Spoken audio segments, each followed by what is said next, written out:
Hello, welcome to Answer YouTube. Today, I will read Greek legend story.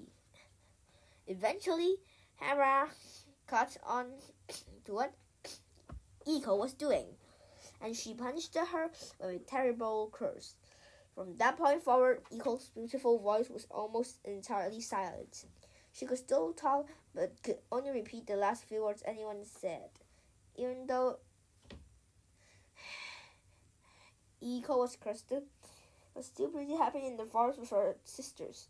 Sure, she wasn't much of a conversationalist, but Eiko was constant nonetheless. That all changed when Narcissus made his way into the woods. Narcissus was, how should we put this, ridiculously good looking.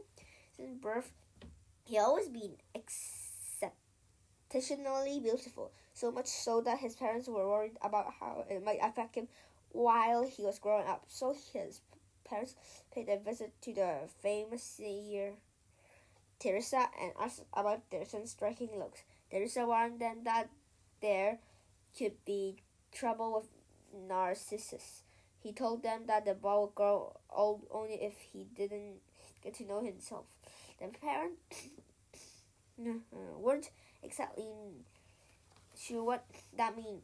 When Narcissus got older, they sent him to live in the forest as a hunter. They figured that if he didn't encounter many people or shiny surface, he wouldn't know how beautiful he truly was, and he could stay out of harm's way. And that's where Eiko discovered Narcissus. He was hunting in the woods, and Eiko immediately noticed his beauty. Much to her surprise, she immediately felt deeply in love. Because of Hera's curse, Eiko couldn't tell Narcissus she loved him. She couldn't say hello or introduce herself or make a small talk. She could only repeat what others said to her, which made it kind of hard to strike up a conversation with a cute guy. But Eiko didn't give up. She followed Narcissus and waited for a chance to reveal herself.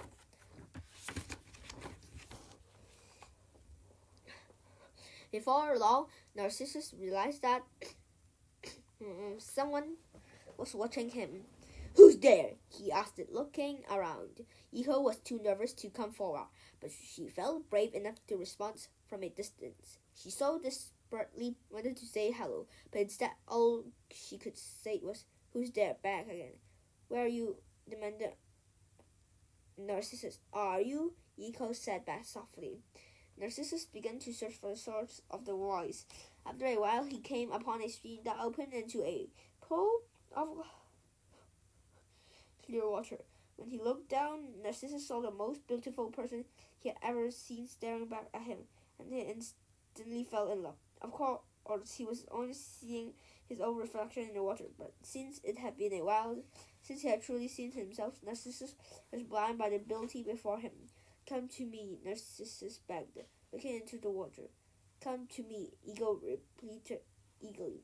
"Let us meet now," Narcissus said, thinking that the voice he was hearing belonged to the face he saw in the water. "Meet now," Eiko agreed.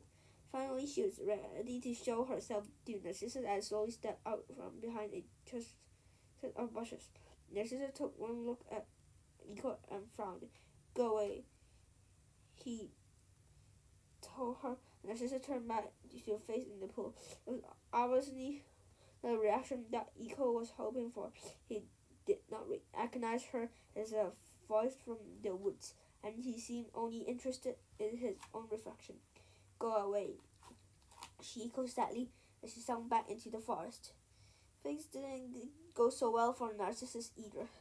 He came back to that same pool of water again and again to stare at his reflection, and try as she might, Eiko couldn't stop coming back.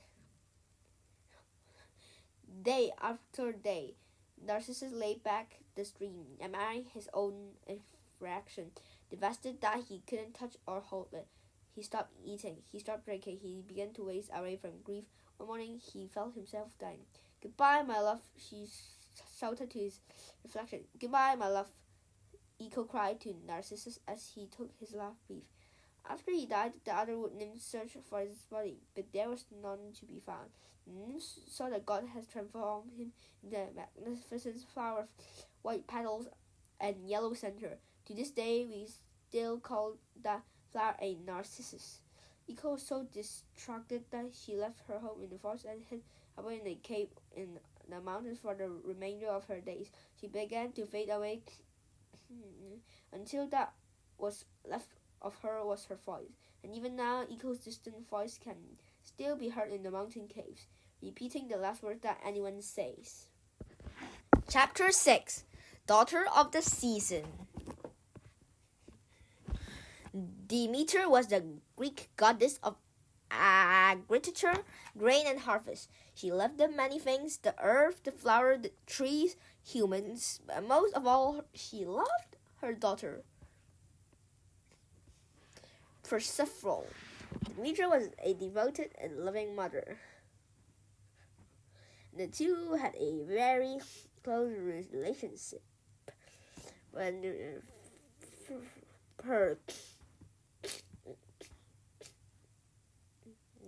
Persephone became a teenager, he was ready to start life on her own.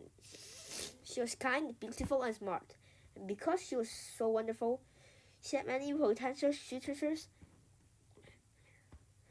who were eager to have her hand in marriage. But Demeter denied them all.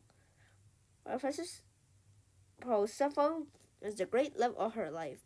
She wanted the best possibility husband for her beloved daughter. One of these many suitors was Hades, god of the underworld. Although Hades was known for his callousness and overall cold dimensional, he had a soft spot for Persephone. She was fun and free-spirited, and she carried a sense of life and a whimsy that was hard to come by in the underworld.